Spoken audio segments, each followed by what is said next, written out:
अच्छा, आज हमारा जो टॉपिक है वो थर्ड लाइन ऑफ डिफेंस के बारे में है।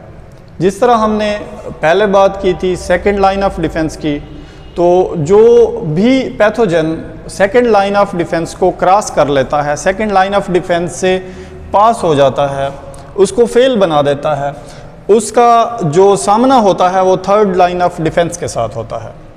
और थर्ड लाइन ऑफ डिफेंस हमारे पास एक ऐसा इम्यून सिस्टम है, या इसमें हमारे पास एक ऐसे रेस्पॉन्सेज हैं जो कि स्पेसिफिक होते हैं। स्पेसिफिक का मतलब ये है कि हमारा थर्ड लाइन ऑफ डिफेंस उस ऑर्गेनिज्म, उस माइक्रो ऑर्गेनिज्म, चाहे वो वायरस है, बैक्टीरिया है, उसके हिसाब से क्या करता है, एंटीबॉडीज़ प्रोड्यूस करता है या स्पेसिफिकली उसके लिए तैयार किया जाता है। सेकेंड लाइन ऑफ डिफेंस में हम कहते हैं कि कोई भी माइक्रो ऑर्गेनिजम्स आ जाता है तो उसके लिए वो ऑलरेडी प्रिपेयर्ड होता है, वो सिस्टम उसको किल कर सकता है। लेकिन यहाँ पे हम कहते हैं कि स्पेसिफिक इम्यून रेस्पॉन्सेज होते हैं, या ये स्पेसिफिक होता है थर्ड लाइन ऑफ डिफेंस, मतलब इननेट इम्यूनिटी का हिस्सा नहीं है। उसके बाद हम कहते हैं कि जो हमारा थर्ड लाइन ऑफ डिफेंस है एडॉप्टिव रेस्पॉन्स या इम्यूनिटी है। एडॉप्टिव का भी यही मतलब है कि ये क्या करता है, उस माइक्रो ऑर्गेनिजम्स के हिसाब से अपने आप को एडॉप्ट कर लेता है, उसी के हिसाब से क्या करता है, अपनी स्ट्रेटजी बनाता है। फिर हम कहते हैं कि जो हमारा थर्ड लाइन ऑफ डिफेंस है, इसको एक्टिवेट होने के लिए सेकंड लाइन ऑफ डिफेंस की ज़रूरत पड़ती है। मतलब कोई सेकंड लाइन ऑफ डिफेंस का इम्यून रेस्पॉन्स या कुछ सेल्स, जैसा कि हमारे पास मैक्रोफेजेस हो गए या हमारे पास डेंड्राइटिक सेल्स हो गए, वो इसको क्या करते हैं, एक्टिवेट करते हैं। फिर हम कहते हैं कि ये जो हमारे पास थर्ड लाइन ऑफ डिफेंस है, ये मेमोरी होल्डर भी है।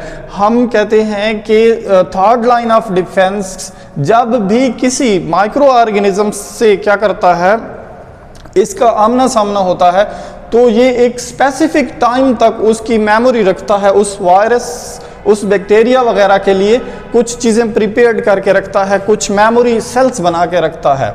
तो वो फिर मुख्तलिफ वायरसेस के लिए मुख्तलिफ है, कुछ लाइफ लास्टिंग होती हैं, कुछ फॉर द 10 years, और कुछ ऐसी होती हैं जो 1 साल के लिए या उससे कम भी हो सकती हैं। जो हमारा थर्ड लाइन ऑफ डिफेंस है, इसको आगे डिवाइड किया गया है 2 पार्ट्स में।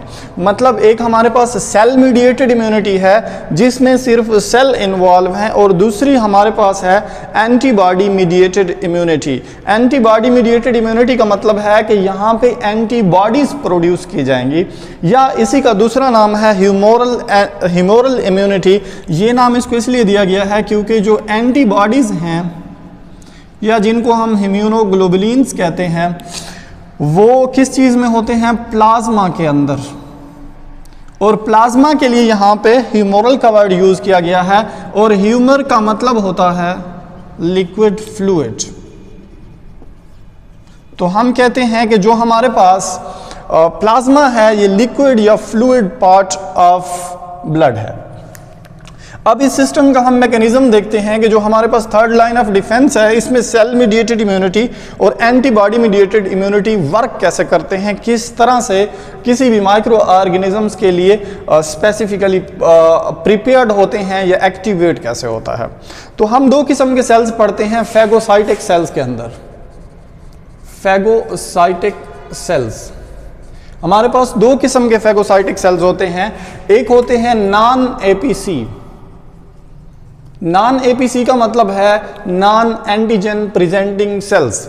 ये किसी भी एंटीजन को प्रेजेंट नहीं कर सकते। दूसरे हमारे पास होते हैं APC, antigen presenting sales. Neutrophils हमारे पास नॉन एपीसी हैं, और एपीसी में हमारे पास मैक्रोफेजेस आते हैं और डेंड्राइटिक सेल्स आते हैं। एंटीजन प्रेजेंटिंग सेल का मतलब ये है कि ये वो सेल्स हैं जो किसी भी माइक्रो ऑर्गेनिजम्स को, और स्पेशली जब किसी वायरस वगैरह को क्या कर लेते हैं, एंगल्फ कर लेते हैं, तो उसका कुछ हिस्सा, उसका एंटीजन, उसके एपिटॉप्स और उसके कुछ प्रोटीन, सरफेस प्रोटीन्स को अपनी सरफेस के ऊपर क्या करते हैं, शो करते हैं, ताकि हमारे दूसरे सेल्स को आइडिया हो जाए कि किस तरह का वायरस यहाँ पे इन्वेड कर चुका है। तो यहाँ पे अगर हम देखें, ये हमारे पास एक वायरस है, ये किसी भी ऑर्गेनिज्म, किसी भी ह्यूमन की बॉडी में आ चुका है, और ये हमारे पास एपीसी सेल है, एंटीजन प्रेजेंटिंग सेल है। आप इसको मैक्रोफेज समझ लें, ये हमारे पास एक मैक्रोफेज है। इसने इस वायरस को इंगल्फ कर लिया है, इस वायरस की फेगोसाइटोसिस कर ली है। आफ्टर फेगोसाइटोसिस ये इसको जब क्या कर देगा, डिग्रेड कर देगा, इसको ब्रेक कर देगा, अपने MHC2 प्रोटीन्स के ऊपर इसके एंटीजन को क्या करेगा, रिप्रेजेंट करेगा, शो करेगा।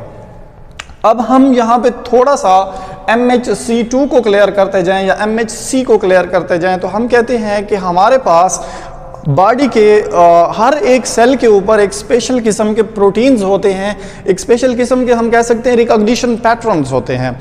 वो recognition patterns major histocompatibility complex कहलाते हैं। मेजर हिस्टोकम्पैटिबिलिटी कॉम्प्लेक्स दो किस्म के होते हैं, एक हमारे पास है क्लास 1 मेजर हिस्टोकम्पैटिबिलिटी कॉम्प्लेक्स और दूसरे हैं क्लास 2 मेजर हिस्टोकम्पैटिबिलिटी कॉम्प्लेक्स।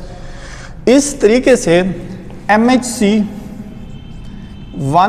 और MHC2 बन जाते हैं, या class 1 MHC, class 2 MHC major histocompatibility complex. तो जो हमारे पास MHC1 होते हैं ये नॉर्मल बॉडी सेल्स के ऊपर होते हैं। नॉर्मल बॉडी सेल्स का मतलब है नॉन इम्यून सेल्स, मतलब जो हमारे इम्यून सिस्टम का हिस्सा नहीं है उन सेल्स के ऊपर, जनरल सेल्स के ऊपर पाए जाते हैं। और दूसरा जो हमारे पास MHC2 है ये पाए जाते हैं इम्यून सेल्स के ऊपर और स्पेशली लिम्फोसाइट्स के ऊपर, जैसा कि मैक्रोफेजेस के ऊपर और जो हमारा हेल्पर सेल या टी सेल्स जो हैं उनके ऊपर पाए जाते हैं। तो ये हमारे पास एंटीजन प्रेजेंटिंग सेल ने अपने MHC2 मेजर हिस्टोकम्पैटिबिलिटी कॉम्प्लेक्स 2 के जरिए, ये उस वायरस का पार्ट है, इसको शो कर दिया इसके जरिए अपनी सरफेस के ऊपर। इसके पास हमारा टी हेल्पर आएगा जो कि टी सेल की एक टाइप है, टी सेल्स या टी लिम्फोसाइट्स। टी लिम्फोसाइट की एक टाइप है टी हेल्पर। टी हेल्पर जब एंटीजन प्रेजेंटिंग सेल के पास आएगा उसके ऊपर एक रिसेप्टर है जिसका नाम है TCR, टी सेल रिसेप्टर। वो अपने टी सेल रिसेप्टर के जरिए इस एंटीजन प्रेजेंटिंग सेल के MHC2 के साथ बाइंड करेगा, जबकि इनका